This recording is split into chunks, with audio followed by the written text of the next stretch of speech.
नमः परमहंसाय स्वादतचरणकमलचिन्मकरन्दाय भक्तिजनमानसनिवासाय श्रीरामचन्द्राय नमः।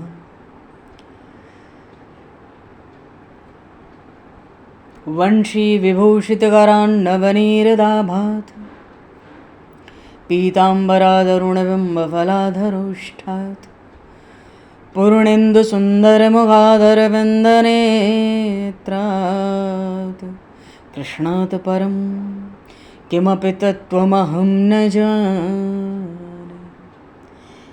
वागीशा यस्य वदने लक्ष्मीर्यस्य च वक्षसि यस्तास्ते हृदये संविततं नरसिंहम् अहं भजे।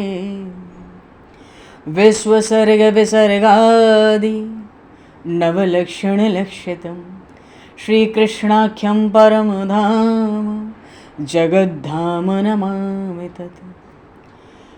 गङ्गातरङ्गरमणीयं जटाकलापं गौरीनिरन्तरविभूषितं वामभागं नारायणप्रियं अनङ्गमदापहारं वाराणसीपुरपतिं भज विश्वनाथम्।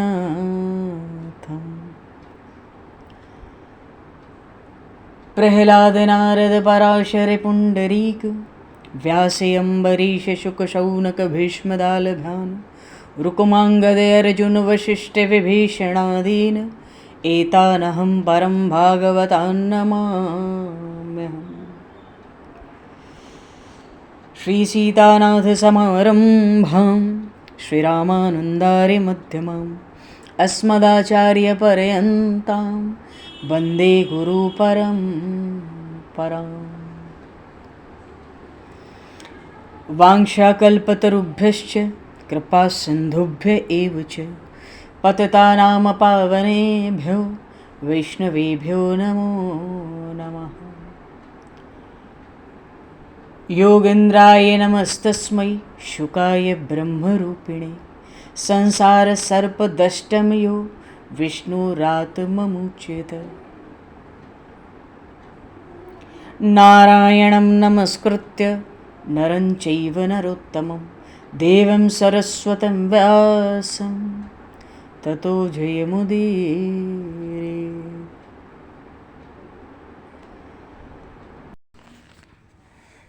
गोविंद जय जय गोपाल जय जय गोविंद जय जय राधे गोपाल जय जय राधा रमण हरि गोविंद जय जय राधा रमण हरि गोविंद जय जय श्री राम जय जय ऋषिकेश जय जय श्री राम जय जय ऋषिकेश जय जय सीतारमण राम रघुनाथ जय सीतारमण राम रघुनाथ जय गोविंद जय जय गोपाल जय जय गोविंद जय जय राधे गोपाल जय जय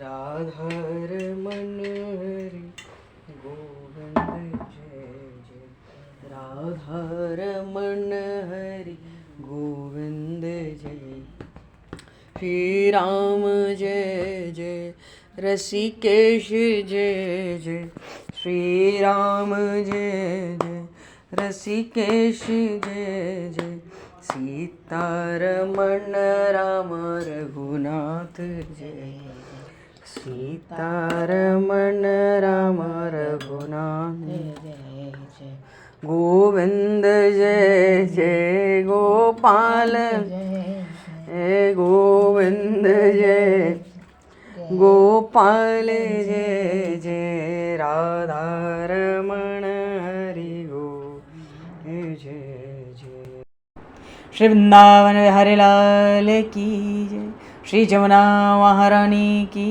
जय श्री गिरिराज महाराज की जय, श्री गिरिराज धरणे की जय, समस्त गौवंश की जय, 84 कोस ब्रजमंडल धाम की जय, श्री वेदव्यास जी महाराज की जय, श्री सुखदेव जी महाराज की जय, श्री शुत शौनक आदि ऋषियों की जय, श्री सद्गुरुदेव भगवान की जय, सब संतन की जय, सब भक्तन की जय, समस्त वैष्णवन की जय, समस्त पूर्वाचार्य चरणन की जय, समस्त संप्रदाचार्यन की जय, श्री सद्गुरुदेव भगवान की जय।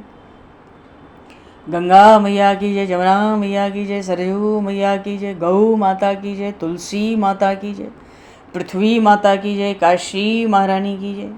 जय जय श्री सीताराम, जय जय श्री राधेश्याम। नमः पार्वती पते हर हर महादेव। हरिशरणम। अनंत कोटि ब्रह्मांड नायक सर्वेश्वर पूर्ण परात्पर ब्रह्म, असंख्य कल्याण गुणगणलय, भक्त वांछा कल्पतरु, शरणागत वत्सल, भक्त वत्सल, दीनबंधु, दया सिंधु, सच्चिदानंदमय श्री विग्रह भगवान श्री राधा माधव की महती कृपा करुणा से परम पावन 84 कोस ब्रजमंडल धाम के हृदय स्थल श्री धाम वृंदावन से महापुरुषों के परम अनुग्रह से आप सभी श्रद्धालु भक्त वैष्णवों की मंगल एवं पावन सन्निधि में मानव जीवन का सर्वोत्कृष्ट फल भगवत गुणगान, भगवत कथा, भगवत कीर्तन का आनंद हम सभी श्रीमद् भागवत महापुराण की आनंद कथा के माध्यम से प्राप्त करने जा रहे हैं।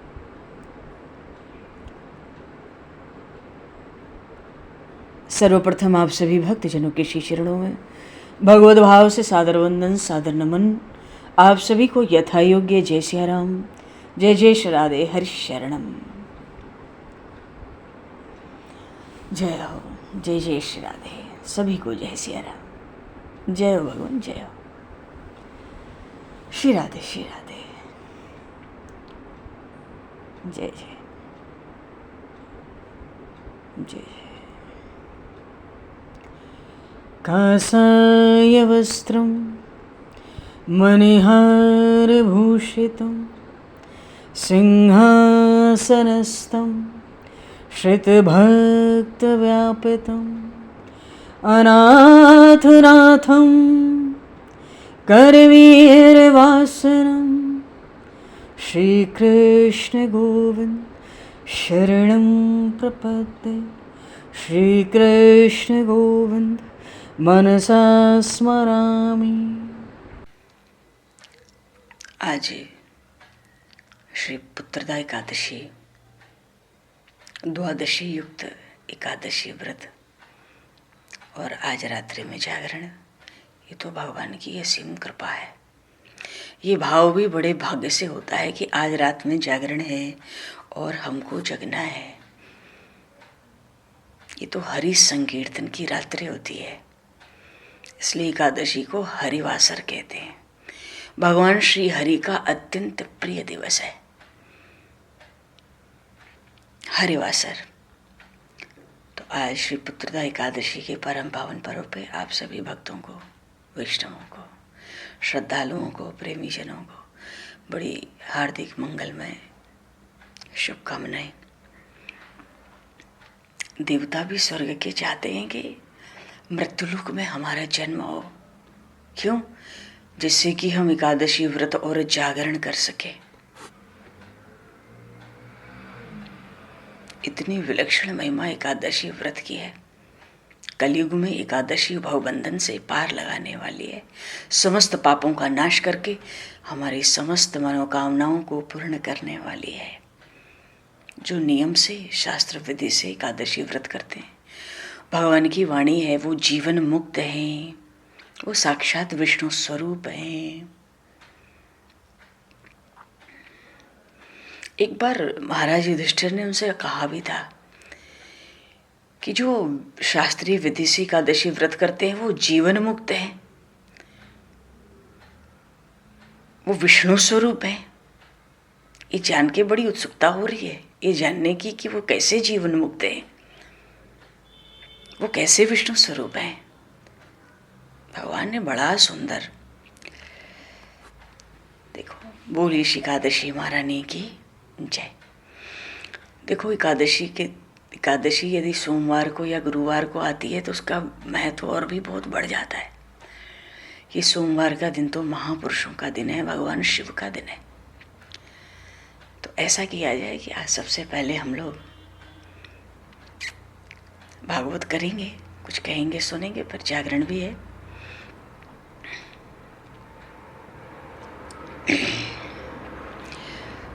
पहले भगवान शिव का आज मानसी पूजन करते, क्या कहते हो? चलो हम लोग भगवान शिव के मानसी पूजन में चलेंगे।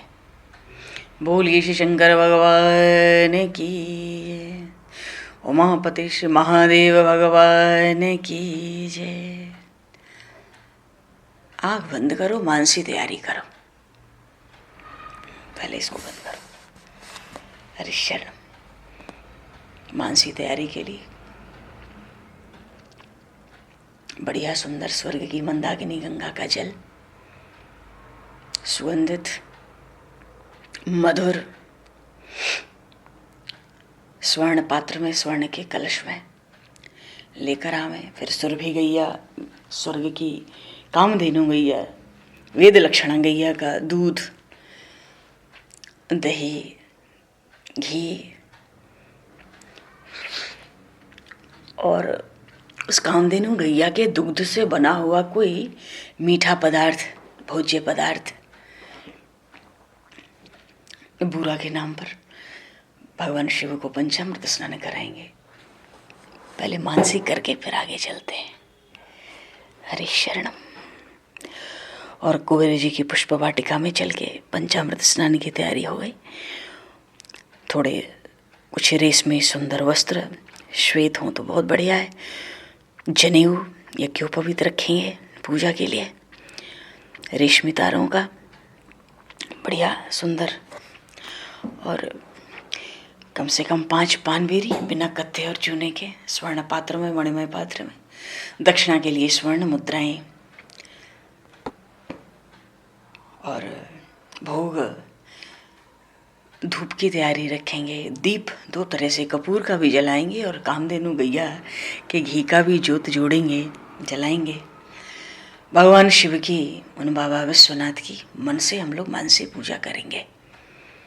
कुबेर जी की पुष्प वाटिका से जाके स्वर्ण कमल लाके उसका हार बना लें, रेशमी धागे में डालकर, और माँ भगवती पार्वती के लिए लाल कमल ले आए, उसका हार उनको धारण करा देंगे। और भगवान शिव के लिए श्वेत कमलों का हार। देखो, रात को भगवान नारायण का पूजन होगा पुत्रता एकादशी में। भगवान नारायण आज के आदि देवता हैं, उनका विधि पूर्वक पूजन का विधान होता है। तो जागरण में अवसर मिलेगा, भगवान नारायण के सम्मुख प्रकट होंगे हम लोग। मानसी पूजन प्रभु चाहेंगे तो इच्छा पूरी करेंगे। हरि शरणम। और भोग के लिए सुंदर सुंदर थोड़ा गर्म दूध, थोड़ा बढ़िया सुगंधित गुनगुना जल हो, तरह तरह के सूखे मेवे हों, तरह तरह के मेवे के लड्डू हों, हलवे हों, और जो भी तरह तरह के अखंडित फल हों, और भी जो इच्छा हो। प्रभु को तरह तरह से भोग लगाने की तैयारी करेंगे। हलवे बना सकते हैं गरम, बढ़िया बढ़िया स्वर्ण के मणिमय पात्रों में सब व्यवस्थित करके। बढ़िया बाईं ओर घंटी रखेंगे, जल का पात्र रखेंगे बाईं तरफ, दाहिनी ओर शंख रखेंगे।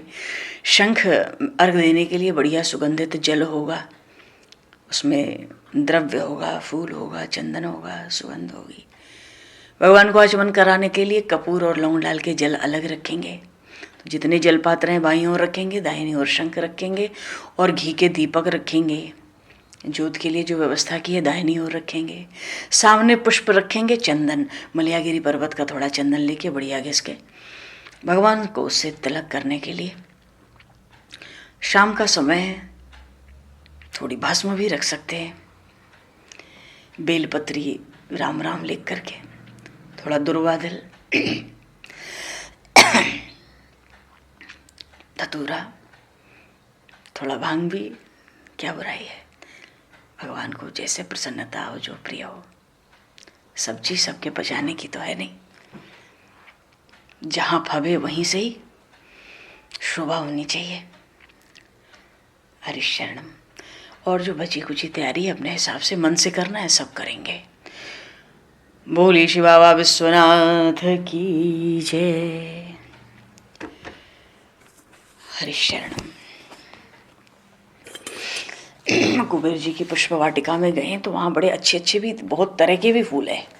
कुछ खुले फूल भी रखें बिना हार बनाए, बीच बीच में जब छोड़ने की स्थिति हो, इच्छा हो, प्रभु पर छोड़ते रहे हम लोग। हरिशरण। अब आंख बंद करके भगवान शिव का पूजन के लिए अपने को, पहले नंदीश्वर भगवान का पूजन करें मन से, उनको प्रणाम करें। आज सोमवार का पुत्रदा एकादशी का बहुत बड़ा दिन है।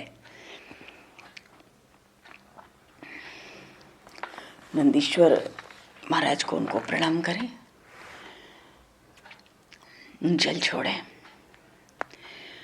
एक पुष्पों का हार उनको अर्पित करें, कुछ भोग सामग्री, उनकी परिक्रमा, प्रणाम करेंगे।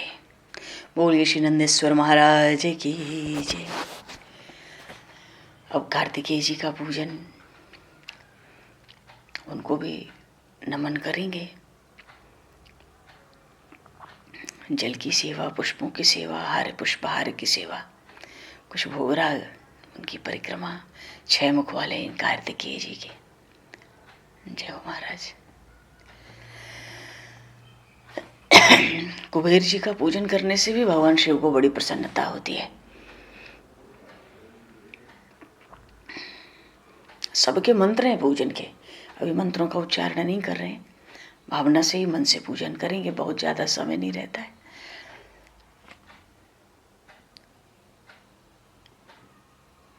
तो कुबेर जी महाराज को भी प्रणाम करेंगे, भोगराग देख के, स्वागत करके, अभिनंदन करके, नमन करते हुए। सर्पों का भी पूजन कर सकते हैं।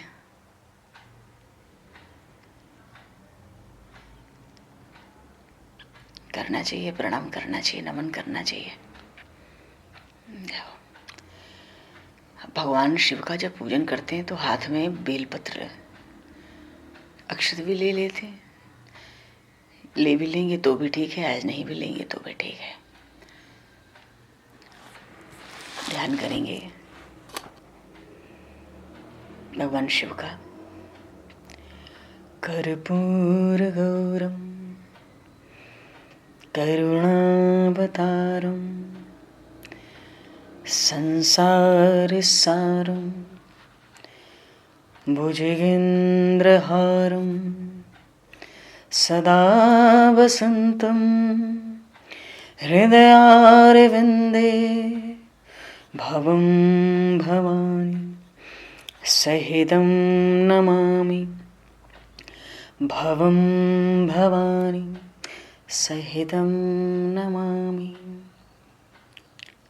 बोली श्री बाबा विश्वनाथ की जय।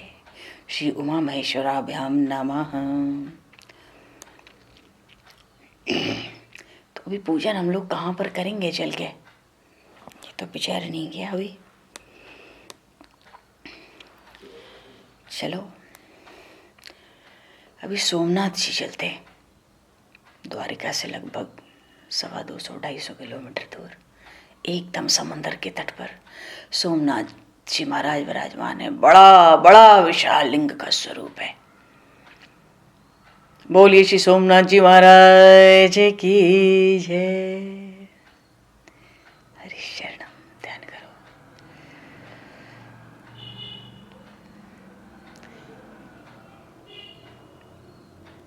तो ध्यान के लिए एक श्वेत कमल लेंगे हाथ में।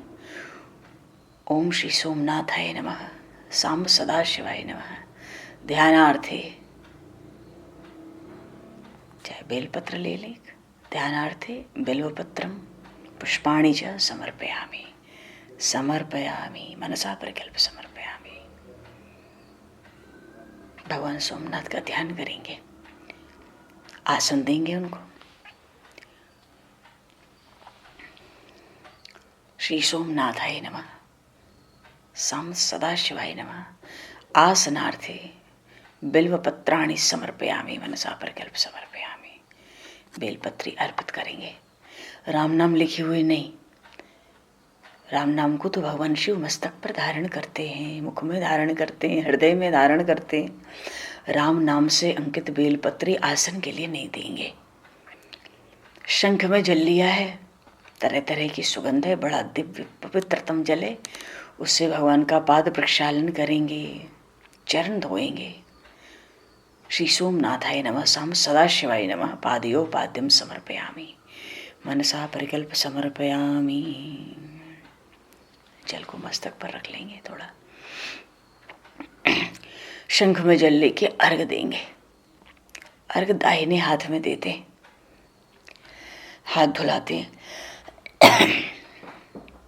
और जो भी आवश्यकता उसके लिए अर्घ दिया जाता है। ये बड़ा मंगल होता है। श्री सोमनाथाय नमः। साम सदाशिवाय नमः। हस्तियोर अर्घम समर्पयामि मनसा परिकल्प समर्पयामि। जय हो प्रभु। अब आचमन के लिए जल दे दें। श्री सोमनाथाय नमः। साम सदाशिवाय नमः। आचमनीयम जलम समर्पयामि समर्पयामि। जय हो प्रभु। आचमन के लिए वो लौंग और कपूर से मिश्रित जो जल था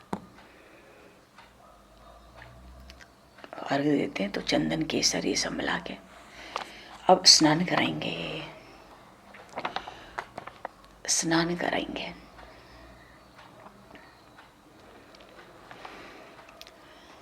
तो स्नान कराएंगे तो पहले स्वर्ग की मंदाकिनी गंगा का जल लेकर स्नान कराएंगे, है ना, जो बढ़िया सुंदर कलश में, स्वर्ण कलश में जल रखा हुआ है। ओम नमः शिवाय। श्री भगवते सोमनाथाय नमः। स्नानियम जलम समर्पयामि मनसा परिकल्प समर्पयामि। जल की बढ़िया धार छोड़नी है कलश से। अब पंचामृत स्नान के लिए ओम नमः शिवाय। श्री भगवते साम सदाशिवाय नमः। सोमनाथाय नमः। पंचामृत स्नानम समर्पयामि मनसा परिकल्प समर्पयामि। तो पहले दूध की धार छोड़ेंगे, जो कामधेनु गैया का दूध रखा है। फिर दही की धार छोड़ेंगे।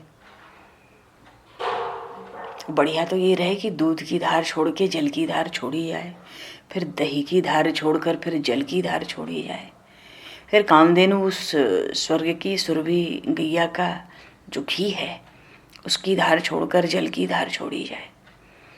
शहद रखें मधु स्नान के लिए, उस शहद की धार छोड़कर जल की धार छोड़ी जाए। थोड़ा गुनगुना बढ़िया मीठा सुगंधित जल। इसीलिए तो स्वर्ग की मंदाकिनी गंगा का जल लाते हैं मानसी सेवा में। और जो कामधेनु गैया के दुग्ध से बना हुआ कुछ तरल पदार्थ है मीठा, मानो जैसे कोई रबड़ी जैसी चीज हो, उससे भी बूरा की जगह पंचामृत स्नान में अंत में कराएंगे। धार छोड़ते हुए जल की धार छोड़ सकते। पंचामृत स्नान करा के शुद्ध जल से स्नान कराने का विधान है। तो सोमनाथ भगवान को वहीं के समंदर का एक कलश जल बढ़िया भर ले। स्वर्ण का कलश हो मणि में, उसमें एक कलश जल भर लें और उससे शुद्धोदक स्नान कराएं। ओम नमः शिवाय। श्री भगवते सोमनाथाय नमः। शुद्धोदक स्नानम समर्पयामि मनसा परिकल्प समर्पयामि। आचमन जरूरी कराना है। शुद्धोदक स्नानांते आचमनीयम जलम समर्पयामि। और महाअभिषेक करना हो तो वो भी होता है, अभी समय का अभाव है। गंध ले सकते हैं, गंध से स्नान करा लें। चंदन केसर मिला लें जल। ओम नमः शिवाय। श्री भगवते सोमनाथाय नमः।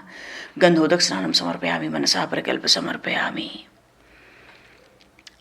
आचमन करा दें। अब बढ़िया वस्त्र, जो श्वेत वस्त्र है या कोई और वस्त्र है रेशमी एकदम बढ़िया, वो भगवान शिव को धारण कराएंगे। ओम नमः शिवाय। श्री भगवते सोमनाथाय नमः। वस्त्रम समर्पयामि मनसा परिकल्प समर्पयामि।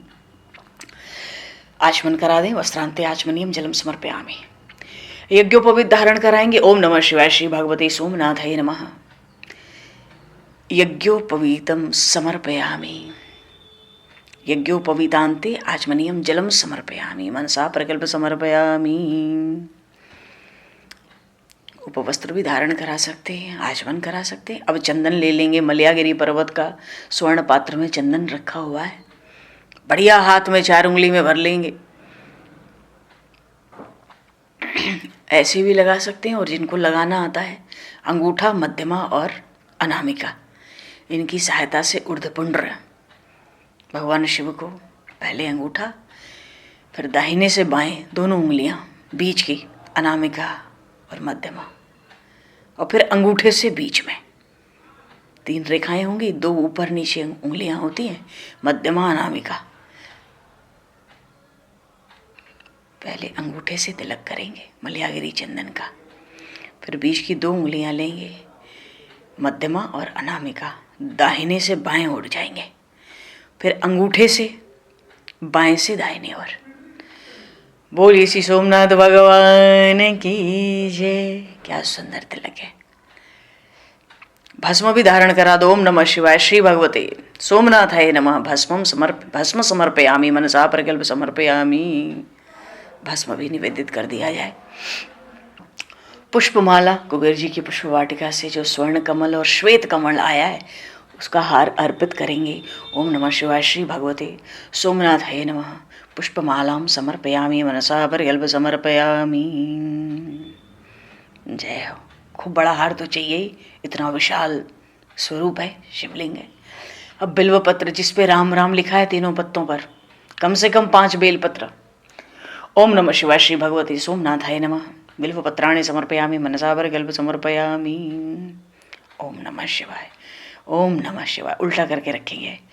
उसकी जो डंडी है अपने अनामिका और अंगूठे में दबा कर रखेंगे उल्टा। जिधर राम नाम है वो नीचे शिवलिंग की तरफ। ओम नमः शिवाय। ओम नमः शिवाय। ओम नमः शिवाय। ओम नमः शिवाय। ओम नमः शिवाय। दुर्वा ले लें। ओम नमः शिवाय। श्री भगवते सोमनाथाय नमः। दुर्वांकुरान् समर्पयामि मनसा परिकल्प समर्पयामि।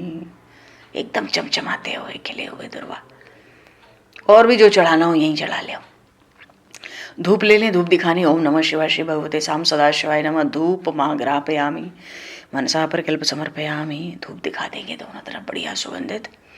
दीप ले लें। स्वर्ण पात्र में एक तरफ देखो, दीप में एक तरफ कपूर भी जलाएंगे और एक तरफ घी का भी। ओम नमः शिवाय। श्री भगवते सोमनाथाय नमः। दीपम दर्शयामि मनसा परिकल्प समर्पयामि।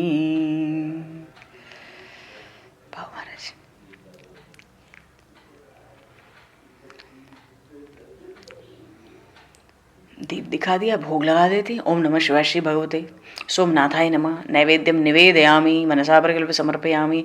जितना नैवेद्य है, जो भी सूखे मेवे हैं, फल हैं, तरह तरह के हलवे हैं, लड्डू हैं, या और भी जो मेवा पकवान है, उन सबको एक साथ भगवान शिव को भोग लगा देंगे। बहुत सुंदर भोग, सोमनाथ भगवान सुंदर भोग पाएंगे। मद्यपानीयम समर्पयामि। 3 बार जल बगल में भी छोड़ेंगे। ऋतुफल, अखंड फल।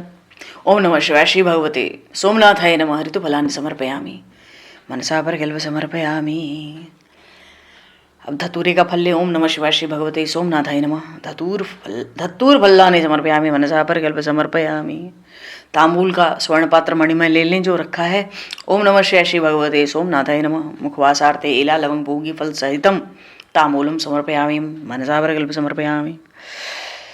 और दक्षिणा में स्वर्ण पात्र में तरह तरह की स्वर्ण मुद्राएं, रत्न भी है, उनको दक्षिणा के रूप में भगवान शिव को भेंट करेंगे। ओम नमः शिवाय। श्री भगवते सोमनाथाय नमः। दक्षिणाम समर्पयामि मनसा परिकल्प समर्पयामि। अब आरती घुमा देंगे। ओम नमः शिवाय श्री भगवते साम सदा शिवाय नमः आरतिक्यम समर्पयामि मनसा प्रकल्प समर्पयामि। 3 बार चरण पे घुमा देंगे, 2 बार नाभि देश में, 1 बार मुखारविंद की भावना करके, 7 बार सर्वांग में भगवान शिव को आरती दिखा देंगे।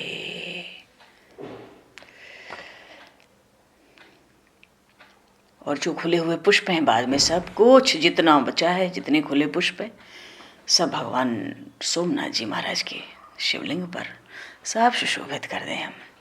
बोलिए श्री सोमनाथ जी महाराज की जय। प्रदक्षिणा लगेगी, आधी ही लगेगी, यानी कानी च पापानि जन्मांतरकृतानि जतानि सर्वाणि नश्यन्तु प्रदक्षिणा पदे पदे। को क्षमा प्रार्थना कर सकते हैं। आवानाहं न जानामि विसर्जनम पूजाम चैव न जानामि क्षमस्य परमेश्वर। मंत्रहीनम गृहहीनम भक्तिहीनम सुरेश्वर यत पूजितम महादेव परिपूर्णम तदस्तु मे। तमेव माता च पिता त्वमेव बंधुश्च सखा त्वमेव विद्या द्रविणम त्वमेव सर्वम मम देव देव। आवाहन किया था मन से तो विसर्जन भी कर लेंगे। गच्छ गच्छ सुर श्रेष्ठ स्वस्थाने परमेश्वर मम पूजाम, या कह दे मनसा पूजाम घृत्वे माम पुनरागमनाय च। अनेन यथाशक्ति कृतेन मानसिक शिव पूजन कर्मणा श्री यज्ञ स्वरूप शिव प्रियताम न मम। भगवान शिव को ही समर्पित कर दें। हरिशरणम। बोलिए श्री शंकर भगवान की जय। पुत्रदा एकादशी की जय। बाकी जो एकादशी का नारायण भगवान का पूजन होना चाहिए जागरण में, और जागरण में जब मिलेंगे 10:30 फिर आगे करेंगे। थोड़ा सा भागवत जी का हम लोग स्मरण करेंगे, क्योंकि ऐसे ही भागवत जी का प्रसाद कुछ न कुछ मिल रहा है, और ऊपर से तो आज श्री पुत्रदा एकादशी है।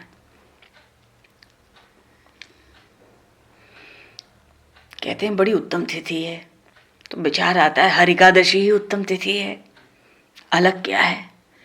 अलग ये है, हर एकादशी को लिखते हैं बड़ी उत्तम तिथि है, पुत्रदा एकादशी को पौष मास में पूर्णिमा के पहले लिखते हैं। इससे बढ़कर सृष्टि में कोई उत्तम तिथि ही नहीं है। इतना अंतर तो है। बोलिए काशी महारानी की जय। श्री राम राजा सरकार की जय।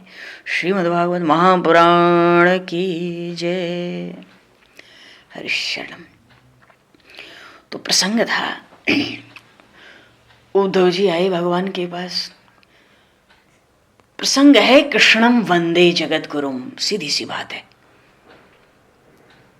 थोड़ी सी भागवत जी की भी वो चर्चा हम लोग कर ले। कृष्णम वंदे जगत गुरुम। कितना समय बचा है? थोड़ा समय है। अब भागवत की चर्चा कर लेंगे भगवान शिव की कृपा से, काशी महारानी की कृपा से। मानसी पूजन में आनंद तो आता है, शांति बड़ी मिलती है उसके बाद। ये तो है सोमनाथ भगवान की कृपा हो गई। तो भागवत जी में प्रसंग क्या चल रहा था?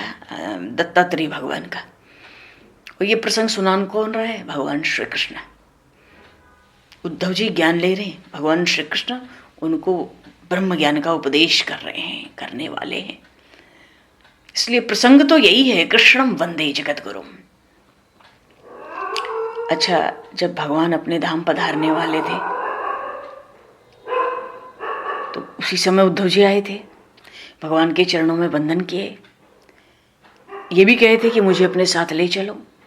पर भगवान श्री कृष्ण कहते हैं कि उद्धव तू मुझे प्यारा लगता है, ये बात ठीक है, किंतु नियम मुझे इजाजत नहीं देता कि तू मेरे साथ चले। क्यों? क्या तू मेरे साथ आया था? अरे जीव अकेला आता है और अकेला ही जाता है। हे उद्धव, अब तक मैंने तुझ पर कृपा की है, पर अब तू मुझ पर कृपा करना। तो ये मुझ पर कृपा करने का भाव क्या है? भगवान कहते हैं उद्धव, आज तक मैंने तुझ पर कृपा की, अब तू मुझ पर कृपा कर। देखो, ईश्वर कृपा, संत कृपा, शास्त्र कृपा, और चौथी आत्म कृपा। तो मुझ पर, भगवान कहते हैं मुझ पर कृपा का अर्थ है तेरे भीतर मैं ही तो हूं। तो अब तू जरा अपने पर ध्यान दे। जीव जब स्वयं पर ध्यान देता है ना, अपने भीतर, वो भगवान पर ही कृपा होती है। भगवान उद्धव जी से वहां कहे थे कि हे उद्धव, ये जीव तो अनेक बार पति हुआ, पत्नी हुआ, अनेक बार बालक अपनी गोदों में खिलाया, अनेक का विवाह किया। तो इसके पूर्व जन्म के वो बालक, वो पति, वो पत्नी, वो परिवार, वो धन, वो घोड़ा, वो गाड़ी इस समय कहाँ होंगे? और पूर्व जन्म के पति या पत्नी जो भी होंगे हमारे, वो कहाँ होंगे? अरे भैया उद्धव, जीव तो अनादिकाल से अपना संसार बनाता आया है। पशु पक्षियों में भी पति पत्नी होते हैं। तो मुझ पर कृपा कर हे उद्धव, तू ही अपना उद्धार कर। हे उद्धव, तू खुद निश्चित करना। तू मुझे बता, तू क्या निश्चित करता है तुझे अब आगे किसका पति होना है, किसका पत्नी होना है?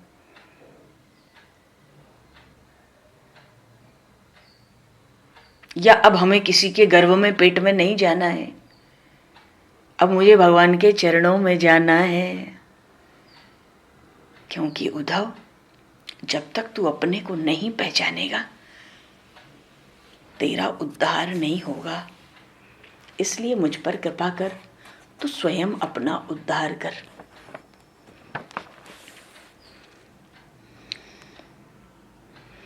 जो पढ़े, चलो घर में बच्चों को पढ़ाने शिक्षक आते हैं।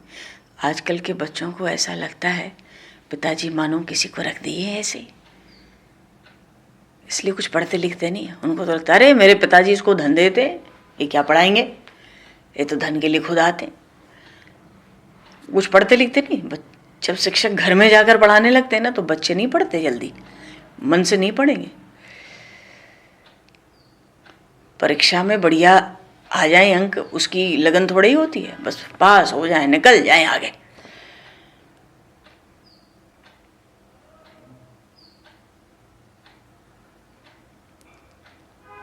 घर बैठे सब कुछ मिलता है तो उसका महत्व तो समझ नहीं आता।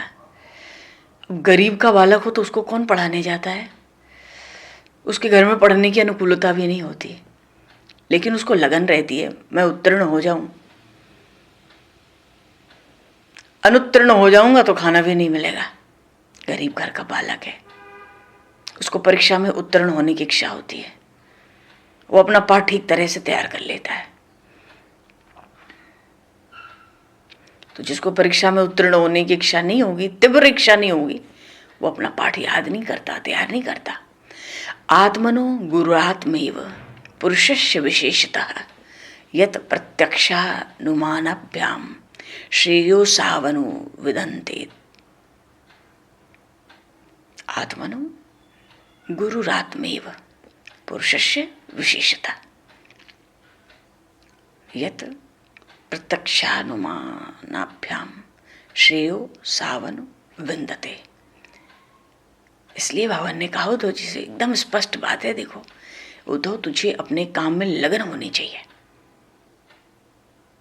तुझे संसार सुख से घृणा नहीं होती।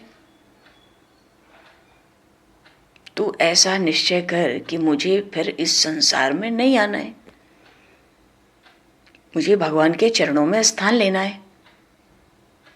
हे उद्धव, तू देख रहा है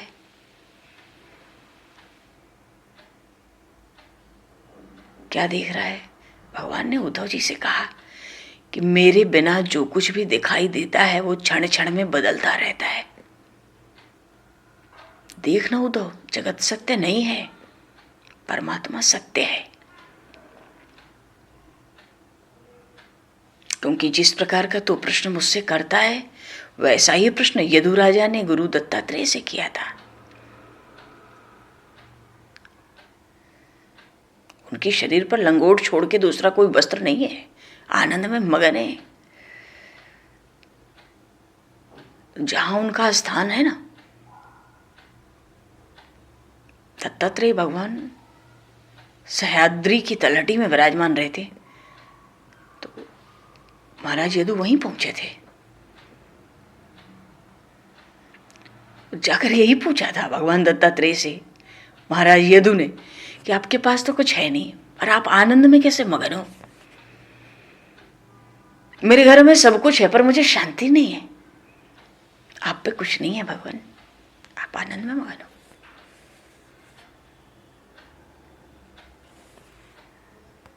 भगवान दत्तात्रेय ने गुरु रूप से उन गुरु दत्तात्रेय स्वामी ने उपदेश किया। प्रसंग चल रहा है पहले से भागवत में। अब आज थोड़ा ही समय बचा तो थोड़ी सी भूमिका में लगाया जाएगा। भगवान दत्तात्रेय सार बात क्या बताए? अभी तक जो बातें हम लोगों ने सुनी भागवत से, वो कहते हैं इस संसार में दो ही पदार्थ है, एक है जड़, दूसरा है चेतन। और हम निश्चित रूप से जानते हैं कि जड़ से जो चेतन है वो श्रेष्ठ है। अरे जो चल डोल नहीं सकते, बोल चाल नहीं सकते, खा पी नहीं सकते, अपनी व्यवस्था नहीं कर सकते, उनसे तो वो श्रेष्ठ हैं जो अपने लिए कुछ कर सकते हैं। तो जो दिखाई देता है वो जड़ है, जो कुछ दिखाई देता है ना वो जड़ है, और जिसको दिखाई देता है वो चेतन है। देखने वाला चेतन है, दिखने वाला जड़ है। जैसे हम दूसरे के शरीरों को देखते हैं, शरीर तो जड़ ही है, भीतर वो आत्मा चेतन है, चिदाकाश। तो जो क्षण क्षण में बदलता है वो जड़ है।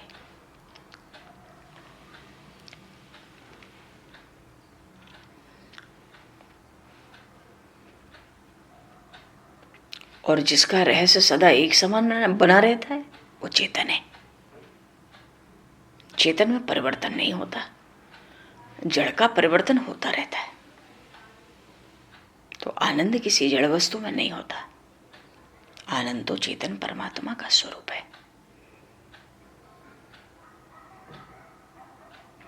वो परमात्मा चैतन्य रूप से हमारे भीतर रहता है, इसलिए मैं आनंद में निवास करता हूं। मुझे कभी सुख दुख की अनुभूति नहीं होती, क्योंकि मैं आनंद रूप परमात्मा से प्रेम करता हूं। इसलिए मैं जहां जाता हूं वहीं मुझे आनंद मिलता है।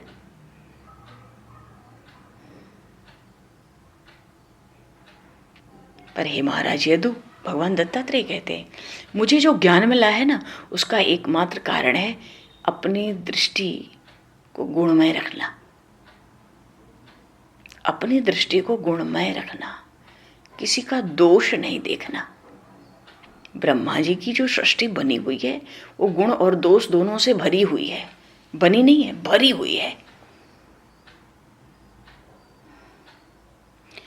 फिर भी प्रत्येक जीव में ईश्वर तो है, तो कोई एकाध सद्गुण इसलिए हर जीव में होता ही है, भले वो कुत्ता ही क्यों ना हो, वो पेड़ पौधे ही क्यों ना हो, वो नदी पहाड़ ही क्यों ना हो, वो मनुष्य देवता प्रेत पिशाची क्यों ना हो, हर किसी में परमात्मा है। तभी तो हर कोई चेतन है, चल डोल रहा है, हिल डुल रहा है। प्रत्येक में ईश्वर है, तो एक आध सद्गुण तो सब में है। मैं बस सद्गुण लेता हूं, देखता हूं, दोष नहीं देखता।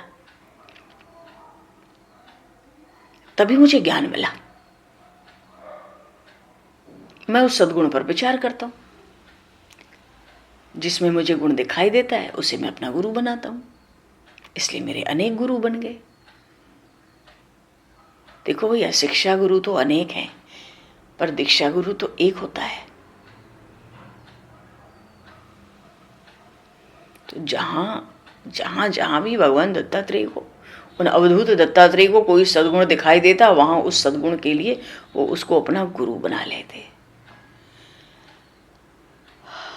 आत्मनो गुरुरात्मैव पुरुषस्य विशेषतः यत् प्रत्यक्षानुमानाभ्याम श्रेयो सावनु विंदते।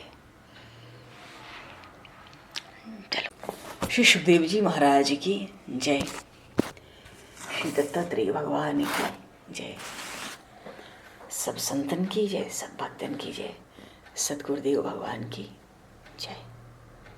दो पल नाम संकीर्तन बोलो, बोला जाए, फिर वाणी को विराम दिया जाए। अभी फिर जागरण में मिलेंगे। प्रभु ऐसे ही कृपा किए रहे, वो आदिनारायण, वो पुरुषोत्तम। गीता जी में आया ना, यो माम एवं सम्मूढ़ो जानाति पुरुषोत्तमम। लाजवाब श्लोक है। हर श्लोक को लाजवाब नहीं कह सकते, लाजवाब श्लोक है। 15वें अध्याय में है ये। यो माम एवं सम्मूढ़ो जानाति पुरुषोत्तमम स सर्वविद भजति माम सर्वभावेन भारत। दोपल नाम संकीर्तन बोलेंगे अभी बस। जय सिया राम जय जय, जय सिया राम जय जय सिया राम।